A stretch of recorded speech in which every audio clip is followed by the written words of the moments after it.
MTSN Landak, sip, mantap.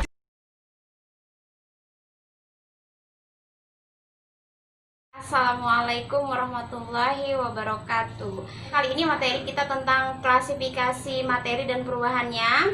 Setelah 2 pekan yang lalu kita mengadakan PTS atau penilaian tengah semester. Untuk kalian yang langsung tuntas pada saat ulangan dibagikan, terima kasih banyak. Dan untuk yang belum tuntas, remedialnya kemarin juga sudah dilaksanakan. Nah, materi yang akan saya sampaikan di video ini adalah klasifikasi materi dan perubahannya. Kalau sebelumnya itu materi sebelumnya itu tentang klasifikasi makhluk hidup. Nah, sekarang kita akan belajar tentang klasifikasi materi dan perubahannya. Ada apa saja di klasifikasi materi dan perubahannya? Apa saja yang dipelajari? Kemudian bagaimana nanti pembelajaran yang ada di dalam klasifikasi materi dan perubahannya? Makanya setelah ini jangan di skip, tonton sampai habis karena insya Allah akan bermanfaat untuk kalian. Ini salah satu media pembelajaran agar kalian bisa lebih paham tentang materi yang ada di buku siswa kalian. Jadi untuk kalian silahkan siapkan buku siswanya, kemudian catatannya, ambil pulpennya, siap di depan videonya sambil membaca buku dan sambil mendengarkan materi yang akan saya sampaikan setelah ini, gitu ya. Nah, saya juga mau berpesan kepada anak-anak sekalian, siswa-siswi MTSN Landak gitu, untuk selalu dan harus wajib, selalu harus wajib. Itu pokoknya ya wajib ya. Ini wajib, tidak boleh sunnah. Wajib untuk membaca. Karena apa? Karena dari membacalah kalian bisa lebih banyak pengetahuannya lagi. Membaca adalah jendela dunia. Jadi kalian harus lebih lebih banyak membaca. Kami sudah memberikan modul kepada kalian. Harap dibaca, jangan cuma dibuka saja. Kemudian ada juga video pembelajaran, tolong dilihat sampai habis videonya. Jadi jangan hanya di depannya saja.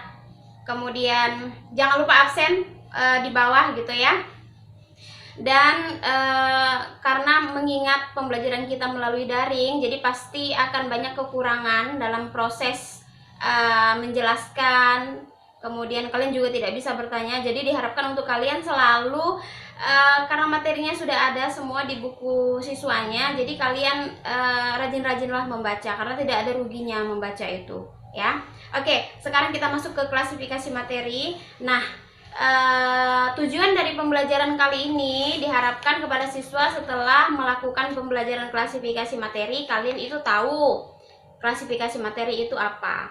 Kemudian kalian tuh bisa menjelaskan nanti yang namanya unsur, kemudian senyawa dan campuran. Jadi di materi itu nanti akan ada banyak sekali yang dijelaskan melalui kata-kata yang mungkin sebelumnya belum pernah kalian dengar gitu ya. Kemudian menjelaskan perbedaan berbagai metode pemisahan campuran. Nah, pemisahan campuran ini biasa digunakan oleh orang-orang kita itu nanti untuk apa? Bahan-bahan alam yang ada di sekitar itu nanti apa gitu ya. Jadi pertama sekali, karena sesuai sama judul itu klasifikasi materi dan perubahannya, jadi kita harus tahu dulu nih materi itu apa, kemudian perubahannya itu yang seperti apa sih gitu ya. Jadi jangan sampai tidak ditonton sampai habis ya. Oke, yang pertama materi itu adalah suatu zat yang mempunyai massa dan menempati ruang. Ingat, materi adalah suatu zat yang menempati massa, yang mempunyai massa dan menempati ruang. Itu adalah materi. Jadi materi itu sebenarnya bisa berupa zat padat, bisa berupa zat cair dan gas. Tapi di sini kita tidak mempelajari yang padat, cair dan gas itu masih belum yang itu gitu. Karena materi yang akan disampaikan di sini itu adalah nanti yang senyawa, campuran itu ya. Nah, materi itu berupa unsur. Yang pertama sekali itu ada unsur. Nah, unsur itu apa sih? Nah, kalian harus tahu dulu. Materi itu berupa unsur, senyawa, dan campuran. Jadi ada 3 ya. ada di buku siswa kalian, makanya saya minta kalian sambil membuka buku siswanya dan sambil dibaca. Oke, unsur adalah zat yang tidak dapat dibagi lagi, ya, tidak bisa dibagi-bagi lagi menjadi zat lain dan dengan cara kimia biasa. Nah, unsur itu ada banyak sekali. Kalau tidak salah ratusan, sekitar 118 unsur itu yang berasal dari 92 zat yang berbeda. Dan itu datangnya dari alam. Sekitar 118 unsur yang 92 itu datangnya dari alam, sisanya itu sudah campuran dari zat alami dan zat alami dari yang 92 tadi itu dicampur-campur gitu ya. Kemudian jadi unsur itu banyak ya. Unsur itu nanti kalian akan ketemu yang namanya logam, kemudian semi logam, kemudian ada juga yang namanya non logam. Logam tahu ya, logam itu kayak duit logam mungkin, iya duit logam ya, itu salah satu contohnya. Cuma di sini logam itu dia mengkilap, kemudian pada suhu kamar dia tidak dia akan membeku pada suhu kamar ya. Kemudian bentuknya padat kalau pada suhu kamar. Kemudian dapat ditempa, dan kalau logam itu biasanya dia konduktor listrik yang baik. Nah, kamu tahu konduktor ya? Dulu di SD kalau tidak salah sudah mempelajari tentang konduktor dan isolator. Ada yang penghantar listrik baik, ada penghantar listrik yang buruk. Nah, ini konduktor itu berarti yang menghantarkan listrik dengan baik. Kemudian itu ada non logam. Tadi yang pertama logam. Nah, setelah ini ada non logam, dan yang terakhir itu ada semi logam. Jadi yang kedua ini non logam itu campuran bukan campuran tapi kebalikan daripada logam itu sendiri.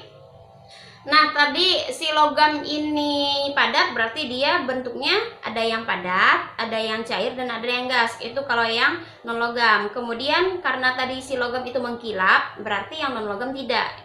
Nah, seperti itu. Kemudian semi logam. Nah, semi logam ini merupakan unsur yang menunjukkan sifat logam sekaligus non logam. Jadi dia menjadi satu antara logam dan non logam gitu ya. Kemudian itu yang unsur. Jadi unsur itu terbagi menjadi 3, ada logam, non logam, dan semi logam. Nah, kalau unsur tadi itu tidak dapat dibagi-bagi lagi. Kalau senyawa ini tersusun oleh 2 unsur atau lebih. Nah, itu yang senyawa. Senyawa itu banyak sekali. Contoh senyawa yang paling sering kita temui itu adalah air putih, air mineral. Itu juga termasuk senyawa. Nah, air itu rumus kimianya ada H2O. Kemudian setelah air itu ada garam dapur, itu biasanya disebut dengan natrium klorida. Kemudian ada karbon dioksida, itu zat yang kita keluarkan, udara yang kita keluarkan setelah bernapas, itu karbon dioksida. Ada juga dari asap pembakaran, itu juga karbon dioksida. Kemudian karbon monoksida. Kalau karbon dioksida itu CO2, kalau karbon monoksida itu CO saja.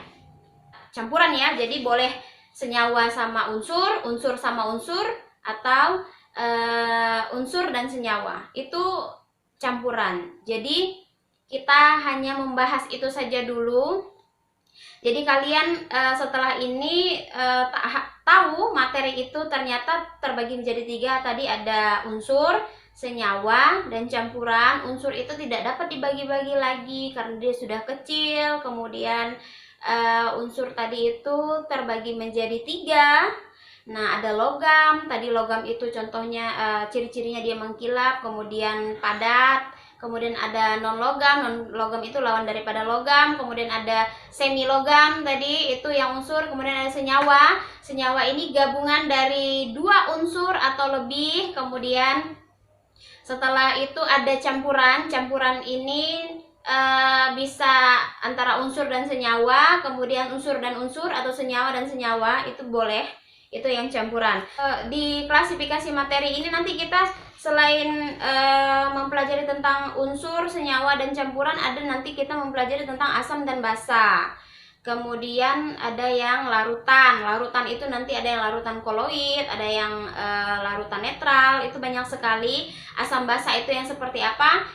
Saya kasih gambaran sedikit. Jadi larutan asam itu nanti kita ada indikatornya, indikator untuk mengetahui apakah itu asam atau basa. Jadi asam itu larutannya asam, kemudian rasanya juga asam, contohnya larutan cuka, larutan jeruk. Kemudian basa itu rasanya pahit, kemudian merusak. Kemudian basa itu kalau ada kertas indikatornya itu kalau dicelupin dia berubah jadi biru, membirukan kertas lakmus warna merah. Nah, itu akan dipelajari selanjutnya. Kemudian karena video pembelajaran juga terbatas, ini hanya pengenalan saja untuk klasifikasi materi dan perubahannya. Setelah unsur, senyawa, dan campuran tadi, di campuran itu ada pembagiannya lagi. Jadi banyak sekali campuran. Homogen itu larutan ya, homogen itu sejenis, homogen sejenis, heterogen berarti yang berbeda jenis. Kemudian di campuran ini nanti kita akan membahas tentang asam basa dan garam. Nah, asam itu tadi sudah saya jelasin sedikit. Kemudian ada banyak sekali larutan-larutan dan asam-asam yang asam basa, garam yang ada di alam gitu. Kemudian kita setelah itu ada yang namanya indikator, ada indikator alami, kemudian ada indikator buatan. Kemudian ada campuran heterogen, tadi itu ada campuran homogen, itu berarti yang sejenis. Kalau heterogen itu berarti yang komponen setiap bagian tidak sama. Heterogen itu berbeda. Kalau homogen itu yang sejenis, kalau heterogen itu yang berbeda. Itu yang pertama ada suspensi. Suspensi itu sendiri adalah campuran dua zat atau lebih di mana zat-zat penyusunnya masih dapat dibedakan satu sama lain melalui mikroskop. Jadi nanti kalau kamu lihat di mikroskop nampak bahwa campuran suspensi ini ciri-cirinya salah satunya adalah tidak rata, partikelnya tidak rata, kemudian keruh dan tidak tembus cahaya. Contohnya pada larutan kopi ya. Kemudian dapat dipisahkan dengan penyaringan filtrasi. Jadi kalau kamu masukin kopi ke dalam air itu tadi termasuk apa tadi? Unsur, senyawa, apa campuran? Ya, termasuk dari senyawa. Jadi air itu dimasukin kopi ke dalamnya kan otomatis airnya berubah menjadi warna hitam pekat, yang kopi hitam loh ya. Nah, nanti itu kalau dilihat dari mikroskop itu akan kelihatan butir-butiran dari si kopi itu tadi, dan itu bisa disaring. Kemudian ada yang namanya koloid. Setelah suspensi ada yang namanya koloid. Ini ukuran partikel terletak antara larutan dan suspensi. Nah, jadi pencampuran partikel tampak merata, hampir merata, sama seperti susu. Jadi ketika air susu dimasukin, susu cair SKM itu atau susu bubuk itu dimasukin ke air, itu kan kalau diaduk, nah diaduk itu kayak hampir menyatu dengan airnya gitu ya. Sekiranya contohnya seperti itu. Ada yang namanya sifat fisika dan sifat kimia. Kamu akan tahu nih setelah ini buah-buah itu kenapa kok bisa busuk, kemudian apa yang terjadi, apa yang membuat mereka busuk, kemudian mereka termasuk dalam perubahan fisika apa perubahan kimia. Nanti contohnya itu ada nasi basi, ada buah busuk, kemudian ada pembuatan tape, ada pembuatan tempe. Itu nanti akan masuk ke sifat fisika dan sifat kimia. Yang namanya sifat fisika itu fisiknya berubah ya, sifat fisika. Kalau sifat kimia ya dia tidak merubah fisik ya. Kalau sifat fisika itu dapat diamati dengan panca indera, bisa kita lihat secara langsung. Kemudian sifat kimia itu dia berkaitan dengan kemampuan zat tersebut untuk bereaksi membentuk zat lain.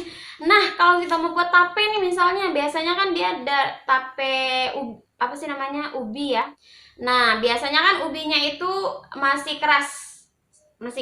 Ketika sudah jadi tape itu kan jadi lembut. Nah, itu salah satu contoh dari perubahan kimia. Oke, sampai di situ dulu pembelajaran kita kali ini. Saya harap kalian, saya ulangi lagi untuk terus lebih banyak membaca, kemudian diulang lagi video pembelajaran yang sudah diberikan kepada kalian dari Bapak Ibu guru itu, kemudian modulnya nanti dibuka lagi, dipahami lagi, insya Allah akan bermanfaat untuk kalian. Jadi jangan bosan untuk menonton video yang diberikan oleh Bapak Ibu guru, karena ini salah satu media pembelajaran pada masa saat ini, pada masa sekarang gitu. Jadi Harap kalian tidak bosan. Kemudian semoga kalian di rumah sehat-sehat selalu. Semoga wabah ini cepat berlalu, kita bisa ketemu di kelas, kemudian bisa langsung tanya jawab, bisa langsung menjelaskan secara langsung. Insya Allah kita akan ketemu di video-video selanjutnya gitu ya. Sampai di sini dulu. Assalamualaikum warahmatullahi wabarakatuh.